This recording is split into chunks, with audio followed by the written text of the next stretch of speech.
Is Thursday morning, and we are listening to the amazing FM 102.5, and we have a pop-up show today for you through NAMI.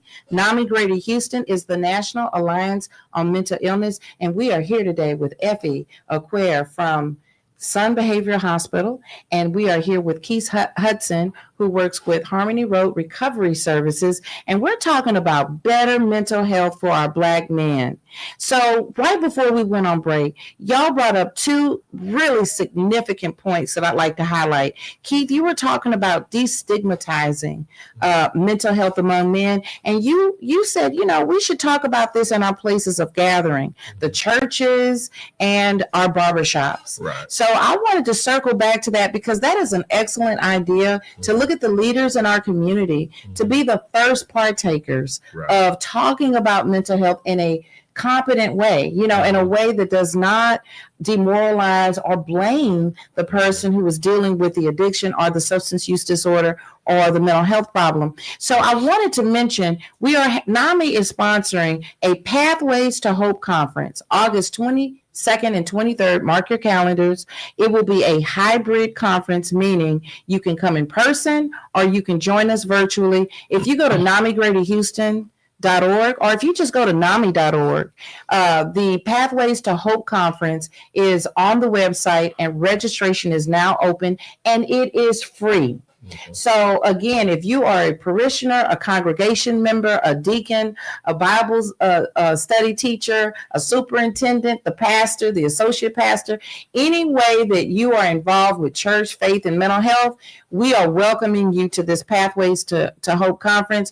And if you are a barber, right? If you are in our local community and you operate a barber or a beauty shop, because I want to say, women too, we talk about our men. I mean, I've been there, okay? 3-4 hours we sitting. So we're talking about the things that are going on in our home. And as you eloquently inserted, Effie, it's not just our spouses, our uncles and our grandpas and our dads and everything. It's not just adults. It's younger and younger. It's our children. There are parents right now in our Black communities locking the bedroom door, do not want to open the door at night because they don't know anything that's valuable. They no longer keep it in the house because they can't manage the mental health or the substance use disorder or the dual diagnosis issues related to their young men. So I want to talk about that. And you said the best way to approach our loved ones is to be honest with them and say, look, it's okay to not be okay. So if we can just put down for a moment that maybe our loved one can't maintain the job at the moment. Maybe our loved one won't follow the rules of the house at the moment.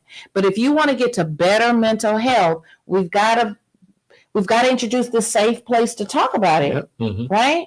But let's get into this criminalization of mental health and addiction, because many times it's one of those disorders, brain disorders, where we blame the person for their illness. We blame them for their behavior and we blame them for their addiction. Can you speak to us a little bit, Effie, about the criminalization before you get to the courtroom? Because the police and the courts, right? You're breaking the law. But we criminalize our loved ones too. Why is that? Part of it is just how our mind is set and how we were sort of brought up, in the communities. That's what we see, that's what we see. And we have to pivot is what I like to call it. See it from a different perspective. Don't think of someone or if someone does something bad, don't think of them as a criminal. Think of them as someone who just simply needs some help. So it's not always, someone does something bad, slap on the wrist, you need to go to jail or whatever the case may be. Sometimes, as we spoke, there are options when you go to court. You may just need an outpatient program, or they may say, hey, you're going to do the time, or you can go to a PHP or IOP, or you need to go to a 30-day residential program, whatever the case may be. So wait a minute, stop the presses. Are you telling me that there's options? Because listen, I have 3 young adult children, and I had one, we call him lovingly the Yahoo, and there were no options. I had to throw my body between him and police, my body between him and assistant principals, because he was headed to those schools, alternative programs. But you're saying now, in our criminal justice system. So does some behavioral have any treatment for people who may have crossed the line with law enforcement? Yes. So we get direct referrals from the jails and from the courts. That's something we do every day. But let's just say you have a kid, we start as young as age 6. So let's just, yes, very young. 6 years old. So let's just say you have a kid or an adult, it doesn't matter. They got in trouble, they went to court, and they say, hey, this kiddo needs to go to some kind of outpatient program before they can return back to school, or this adult needs to go to an outpatient program and complete it. This is court ordered before they're going to jail.